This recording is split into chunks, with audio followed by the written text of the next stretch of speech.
저희가 예수님의 십자가의 길을 기억하는 가운데 저희 자신을 돌아보고 회개하고 새로운 삶으로 걸어가는 그런 시간들인데, 이 대림절 기간 동안에 이 시간은 바로 이 세례를 기억하면서 주님의 다시 오심을 대망하고 또 내 지금의 삶을 세례 받은 사람의 삶으로 살고 있습니다. 사순절 첫날에 제수를 해가지고 이마에다가 재를 바르고 십자 모양의 재를 바르고 흙에서 왔으니 흙으로 돌아갈 것입니다. 여러분의 세례를 기억하십시오. 이렇게 시작합니다. 대림절도 마찬가지입니다. 우리가 우리의 세례를 기억하는 가운데 내가 과연 종말의 때, 마지막 때 다시 오실 주님을 기다리는 마음으로 지금 이 시간에 주님이 오셨을 때 그 거울의 나를 봤을 때에 내가 그 종말의 삶을 살고 있는가, 주님 보실 때 정말 주님께 칭찬받는 그러한 삶을 살고 있는가 돌아보고 또 회개하고, 그래서 우리의 걸음을 주님을 향해서 또 세례의 삶을 다시 기억하는 가운데 돌아가는 시간이 바로 이 겨울철의 사순절 대림절입니다. 오늘 말씀은 세례 요한이 이제 많은 사람들을 요단강가에서 회개의 그 선포를 하면서 세례 주는 그런 이제 말씀으로 시작됩니다. 그래서 주님의 오심을 기다리는 가운데 주님의 길을 준비하고 닦는 것이 무엇인가 하는 그런 방법들을 알려주고 있습니다. 마가복음은 다른 복음서와 달리 예수님의 탄생이나 어린 시절 이야기는 빠져 있습니다. 대신에 단 한 줄로 모든 것을 정리를 하는데, 하나님의 아들 예수 그리스도의 복음의 시작은 이러하다. 하나님의 아들 예수 그리스도의 복음. 이 복음의 주인공, 이 말씀의 주인공이 누구고 이 책의 내용이 무엇인가를 단 한 줄로 요약을 하고 있습니다. 주인공은 누굽니까? 하나님의 아들이신 예수 그리스도. 책의 내용은 예수 그리스도께서 선포하신 복음, 기쁘고 복된 소식. 단 한 줄이지만은 아주 분명하고 간결하게 오늘 읽으신 말씀의 내용이 결국은 무엇을 향해 있는가를 잘 보여주고 있습니다. 오늘 말씀 이 세례 요한의 이야기는 사실은 우리 삶 가운데 지금도 우리의 삶 속에서 계속 다시 들려지고 울림이 되고 또 우리의 삶을 돌아볼 수 있는 그런 말씀입니다. 낙타털옷을 입고 허리에 가죽띠를 띠고 메뚜기와 들꿀만 먹으며 살던 세례 요한이 광야에 나타나서 회개를 외치며 요단강에서 세례를 주고 있습니다. 그 옛날에 엘리야 선지자도, 엘리야 예언자도 털옷을 입고 허리에는 가죽띠를 띠고 있었습니다. 메뚜기와 들꿀에 먹었다 하는 말은 고기와 술을 먹지 않았다, 그런 말입니다. 광야 생활하면서 나름대로 세상 사람들이 즐기는 것들을 하지 않으면서 열심히 하나님의 뜻 가운데 살고 그렇게 기도하며 살던 사람이 세상에 나와서 이제 하나님의 뜻이 무엇인가, 여러분의 삶 가운데 지금 사방으로 향하고 있는 여러분의 삶을 돌이켜서 하나님을 향해 오십시오 하는 회개의 세례. 회개는 다른 것이 아니에요. 우리의 삶을 돌이키는 겁니다. 내가 다른 데로 향하던 나의 마음과 삶을 하나님께 돌이켜서 걸어가는 그것이 회개입니다. 회개의 삶을 향해서 돌아오십시오라고 이제 선포를 하고 있습니다.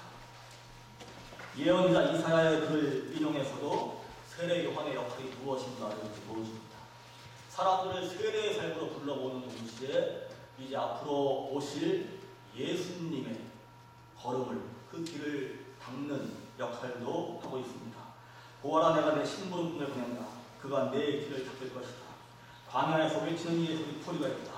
너희는 주님의 길을 얘기하고 그의 길을 곧게 하여라 하신 이사야서의 말씀을 통해서 이 세례 요한이 지금 어떤 역할을 하고 있는가를 보여주고 있습니다.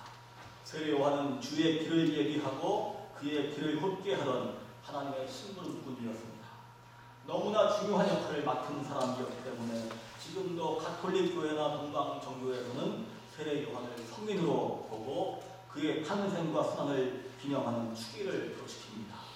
세례 요한이 회개를 외치면서 세례를 베풀었을 때 사방에서 사람들이 몰려들기 시작합니다.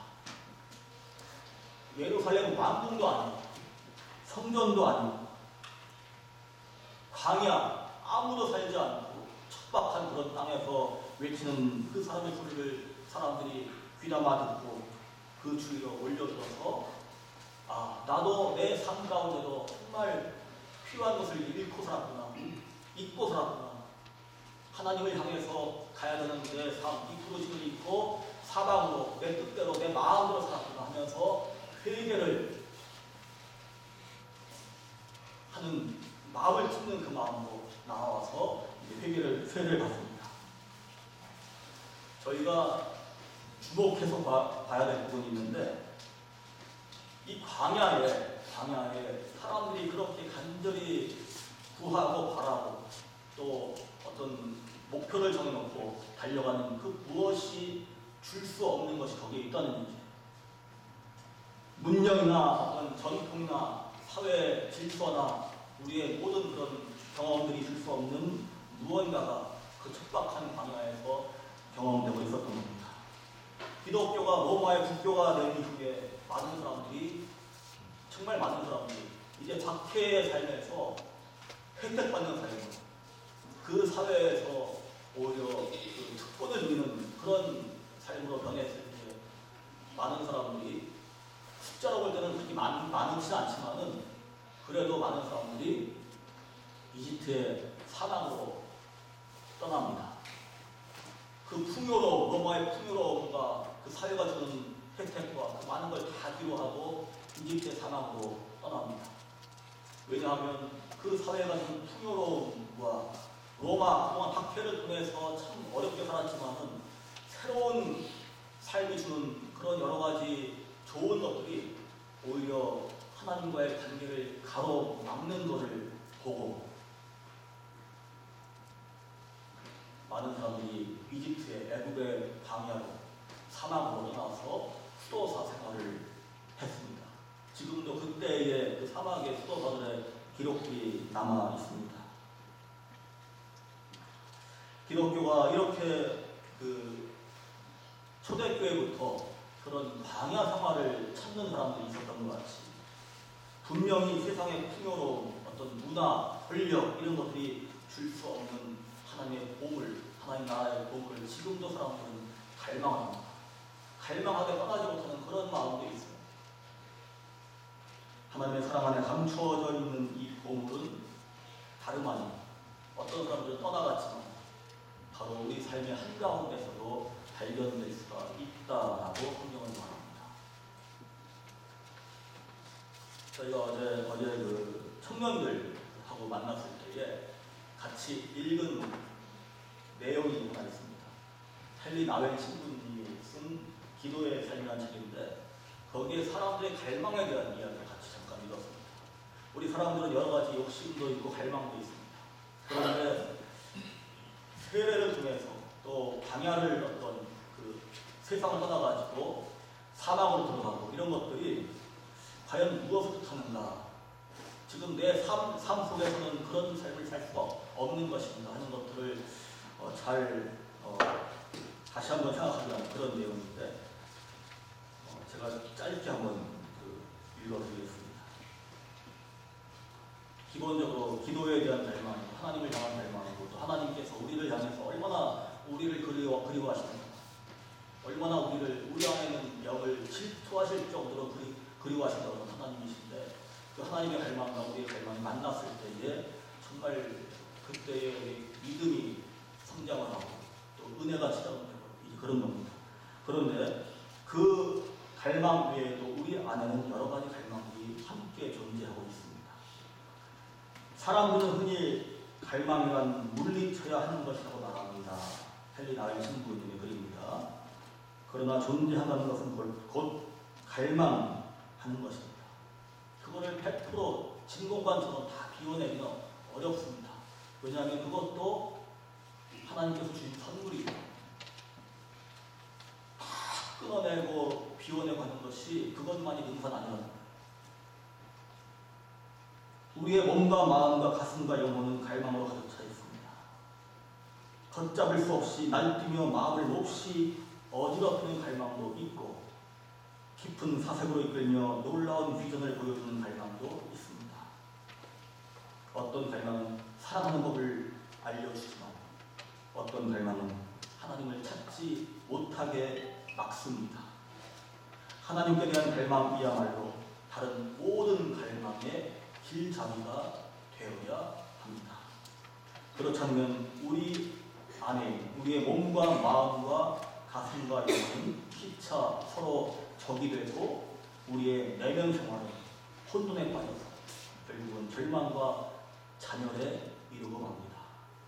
신앙 훈련이란 이 갈망을 몽땅 뿌리 뽑는 길이 아니라 갈망끼리 피차 섬기고 함께 하나님을 섬기도록 질서를 잡아주는 길입니다.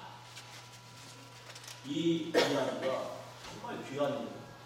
예수님께 바리새인들이 하나님의 나라가 어디 있습니까 할 때 바로 내 마음 속에 있다 하는 것도 이것과 관계가 있습니다. 나의 삶 가운데 주어진 많은 선물이 있습니다. 많은 경험들이 있고 앞으로 해야 될 일들도 있습니다. 내 안에 있는 갈망들이 그런 일들을 할 수 있도록 도와주는 것을 생각합니다.